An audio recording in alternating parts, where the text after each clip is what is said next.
Welcome to Chronicles and Legends. Please hit that subscribe and let us know where in the world are you tuning in from. Let's get started.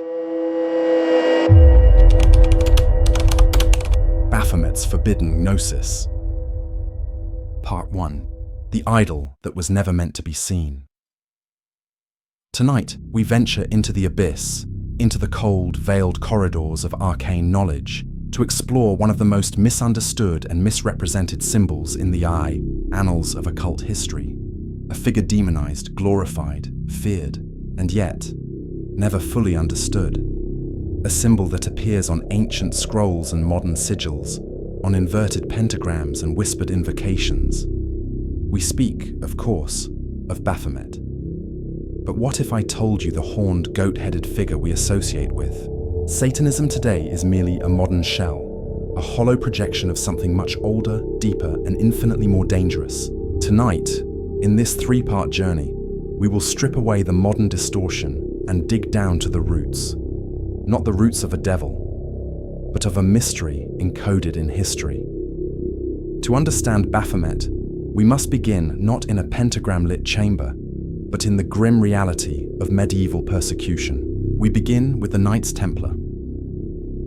Founded in 1119, the Knights Templar were a monastic military order sworn to defend Christian pilgrims traveling to the Holy Land.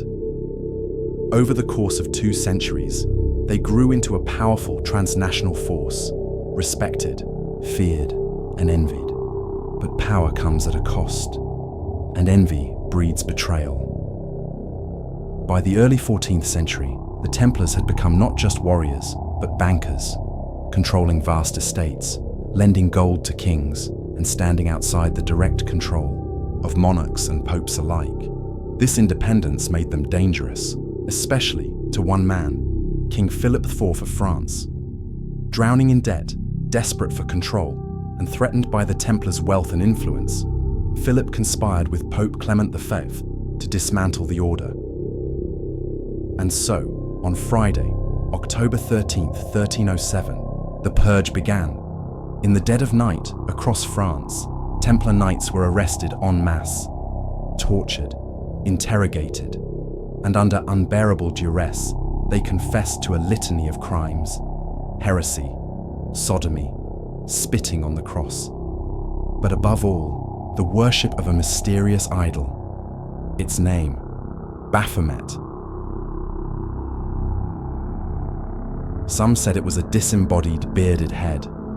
Others described a grotesque idol with animalistic and ambiguous traits. A few mentioned ceremonies where the idol was kissed or revered in secret. But what did they really see? And more importantly, what does Baphomet mean? Scholars, occultists, and conspiracists have speculated for centuries. Some believe it to be a fabricated charge, designed to justify the Templars' destruction. After all, confessions born of torture hold little truth. Others suspect something far more profound. The name Baphomet is strange, awkward, alien even among the lexicon of medieval heresy. One of the most enduring theories suggests that it's a corruption of Mahomet, an archaic European name for Muhammad, the prophet of Islam, may peace be upon him. This claim likely served a political purpose: to paint the Templars as secret Muslims, traitors to Christendom. But that idea collapses quickly. Islam, unlike polytheistic pagan traditions, is strictly iconoclastic. It forbids the worship of images or idols of any kind. The idea that Prophet Muhammad, may peace be upon him, could be transformed into a demonic effigy by a Christian military order is both illogical and deeply anachronistic. So what then is Baphomet? Some believe it was never a name at all, but a code. Enter the Atbash cipher, an ancient Hebrew substitution code where each letter of the alphabet is replaced with its opposite. When applied to the word Baphomet, something unexpected appears. The letters rearrange into Sophia, the Greek word for wisdom. Let that sink in. Not a demon, not a god, not even a being, but wisdom itself. Could it be that Baphomet was never an idol in the literal sense? Could it be that this term, whispered through agony and accusation, was actually a cipher for GNOSIS, for secret knowledge acquired by the Templars through contact with Eastern mystics. Remember, the Templars fought and lived in the Levant for nearly 200 years. They encountered Islamic mysticism, Sufi philosophy, Jewish Kabbalah, and the early embers of Hermetic thought. These streams all speak of hidden truths, knowledge passed not by dogma, but through initiation and inner transformation. Perhaps Baphomet was not a heretical god, but a symbol, a sigil encoding ideas that could not be spoken aloud. The union of opposites, the divine feminine, the alchemical process of spiritual perfection. Yet this knowledge, whatever its nature, died, at least publicly, alongside the Templars. Their leaders were executed, their order disbanded, their secrets lost to fire and time. But symbols, unlike flesh, do not die. Baphomet, whatever it meant, refused to vanish. It lingered in the margins of grimoires. It survived as a whisper in esoteric texts, and centuries later, it would be reborn. In part 2, we will journey through the 19th century and witness the transformation of Baphomet into the image we know today, horned, winged, and alchemically marked, a symbol not of evil, but of cosmic duality, balance, and power. And yet, beneath this resurrection lies another concealment, another layer of the illusion. Because those who redrew Baphomet didn't simply restore its meaning, they rewrote it. And in doing so, they may have opened a door that was meant to stay closed until now. Guard your thoughts, watch the symbols, and remember, that which is revealed was once concealed for a reason. Part 2. The Alchemy of the Goat, Lévi and the Rebirth of a Symbol.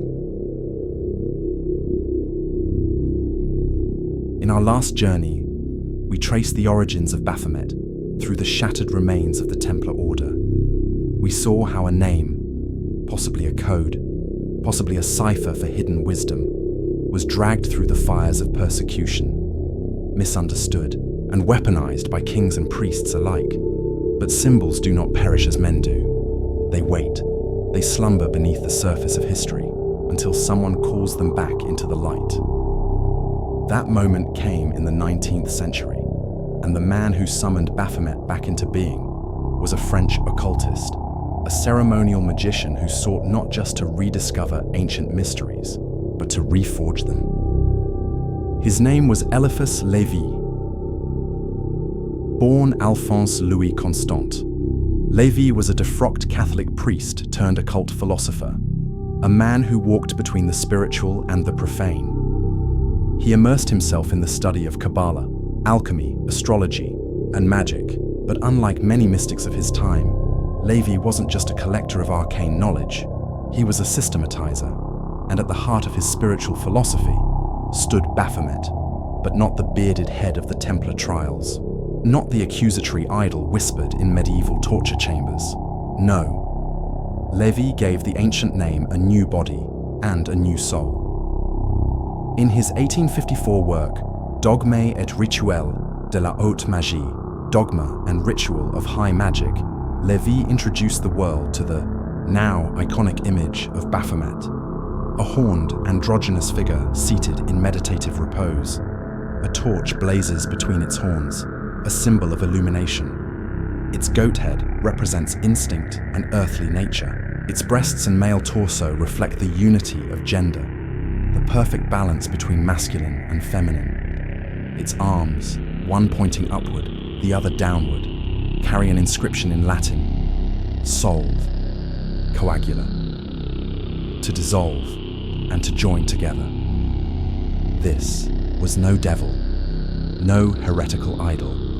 This was alchemy made flesh.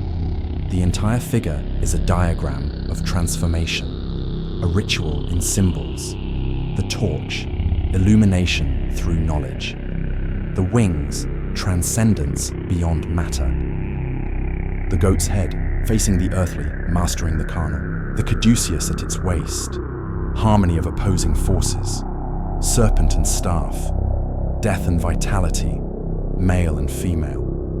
This was not the Baphomet of superstition. This was the Baphomet of inner gnosis. Lévi was clear. Baphomet was not a deity to be worshipped. It was not Satan. It was a symbol, a synthesis of opposites. In Hermetic tradition, to truly understand the cosmos, one must embrace the tension between opposing forces, light and dark, good and evil, flesh and spirit. To transcend the duality, one must hold both in awareness and unite them. This is the essence of the alchemical process. Solve et coagula, dissolve what is impure, and recombine what remains into perfection. And Baphomet is the perfect embodiment of that sacred transmutation. But symbols this powerful are rarely left unclaimed. Lévi's image, dubbed the sabbatic, goat, was soon adopted by occult societies across Europe. The Hermetic Order of the Golden Dawn, the Freemasons, the Theosophists, and later, by individuals whose ideas would blur the line between sacred initiation and personal power. One such man was Aleister Crowley. To many, Crowley was a madman, a self-proclaimed beast, a provocateur who reveled in scandal. But to students of the esoteric, he was something more, a synthesizer of systems, a spiritual revolutionary. A magician of the new aeon, Crowley took Lévi's Baphomet and injected it into his own spiritual philosophy, thelema. For Crowley, Baphomet was a god form of transformation, a symbol of personal awakening, a reminder that within every human being lies the power to become divine. He described Baphomet as the perfect nature of all things, where male and female, light and dark, pleasure and pain, all merge into wholeness. To him, Baphomet was not just a symbol, it was a mirror of what we are and what we could become. This is what makes Baphomet dangerous, not because it is evil, but because it is powerful. Because it whispers truths that organized structures fear, that we are not bound to impose dogma. That light can be found in shadow. That transformation begins not in blind obedience, but in the daring act of self-realization. Baphomet was never meant for the masses. It is a guardian of gates, a symbol that guards the threshold between ignorance and illumination. And yet, even this noble rebirth could not protect the symbol from corruption. In the century that followed, Baphomet's image would once again be torn from its esoteric roots, this time not by medieval kings, but by modern sensationalists. The goat-headed image, now separated from its deeper alchemical meaning, would soon be linked not with wisdom, but with Satanism. But how did a symbol of balance and enlightenment become the face of rebellion, taboo, and fear? That is where our path leads. Next, because in part 3, we will enter the 20th century, a time of chaos, mass media, cultural provocation. We will uncover how Baphomet was hijacked by modern Satanist movements, misunderstood by the public, and weaponized as a symbol of defiance. But hidden beneath the black robes and pentagrams, the original flame still burns. You need only know how to see it. All symbols are doors, but not all who open them are ready for what lies beyond. Part 3, The Great Deception, Baphomet in the Age of Shadows. We began with fire and accusation. From the tortured testimonies of the Knights Templar to the alchemical vision of Eliphas Levi, Baphomet has worn many faces, each a reflection of the world that gazed upon it. But now we enter the modern era, an age of spectacle, rebellion, and deliberate distortion. This is the part of the story most people know, or think they do. A goat-headed demon, an emblem of Satanism, a symbol flashing in heavy metal album covers, horror films, and conspiracy forums. But beneath the blood-red filters and inverted crosses, the truth remains. The question is, was Baphomet simply misunderstood again? Or was it intentionally repurposed? In 1966, Anton Sandor Lévi founded the Church of Satan in San Francisco. A showman, cynic, and student of the human psyche, Lévi wasn't interested in demons or gods. He was interested in the self. To Lévi, Satan was not a deity, but a metaphor, a symbol of rebellion, indulgence, and freedom from restrictive religious morality. So when it came time to choose a symbol for his philosophy, he selected none other than Levi's image of Baphomet, but with a twist. He placed it within an inverted pentagram, wrapped it in Hebrew letters spelling Leviathan, and dubbed it the Sigil of Baphomet. The transformation was complete. What had once been an esoteric representation of spiritual balance and inner alchemy was now the face of modern Satanism. And this is where the confusion deepens. Lévi's brand of Satanism wasn't theistic. It did not involve devil worship or demonic pacts. In fact, it was atheistic, rejecting all supernatural beliefs, and instead promoting radical individualism, self-indulgence, and personal power. But the aesthetic, robes, rituals, dark symbolism, invited fear, and fear invited misunderstanding. To the average observer, Baphomet had become evil incarnate, a goat-faced god to be blamed for every moral collapse, every cultural rebellion, every spiritual deviation. Enter the satanic panic of the late 20th century. Fueled by sensational media, false accusations, and religious fervor, a wave of fear swept across the United States and Europe. Daycare workers were accused of satanic rituals. Heavy metal was blamed for moral decay. Secret cults were said to lurk behind every corner, and what symbol was often used as evidence of satanic allegiance? Baphomet. Never mind its alchemical origins. Never mind Levi's nuanced vision or the Gnostic implications hidden beneath its form. In the public mind, Baphomet had been reduced to a caricature, a horned devil, a scapegoat for society's fears. But what if this wasn't just a misunderstanding? What if the distortion was deliberate? Some theorists believe the rise of Baphomet in satanic iconography was no accident. According to this perspective, certain occult elites, aware of the symbol's true meaning, chose to reframe Baphomet publicly as a figure of taboo and blasphemy, thus ensuring that the masses would fear it, rather than seek its truth. By turning Baphomet into a devil, they turned seekers away from Gnosis. The masses, distracted by fear and pop culture horror, would never question what the symbol really meant or what it really represented. But for those with eyes to see, the original meaning remains. To those who understand alchemy, Kabbalah, and the Hermetic path, Baphomet is not Satan, it is not a demon, it is a symbol of the initiate's journey, of integration, of transcendence, of the mastery of opposites. It embodies the idea that only by reconciling dark and light, masculine and feminine, above and below, can one approach wholeness. And so, we arrive at the final paradox. Baphomet has become both veil and key, a symbol distorted to the point of horror, yet still containing, for those who dare to look deeper, a map towards spiritual truth. It's easy to reject the figure as evil. It's harder to ask why that image has been so aggressively shaped, and by whom. What does it mean that secret societies still use this symbol in their rituals? Why does it appear encoded in architecture, currency, and entertainment? What power does it still hold?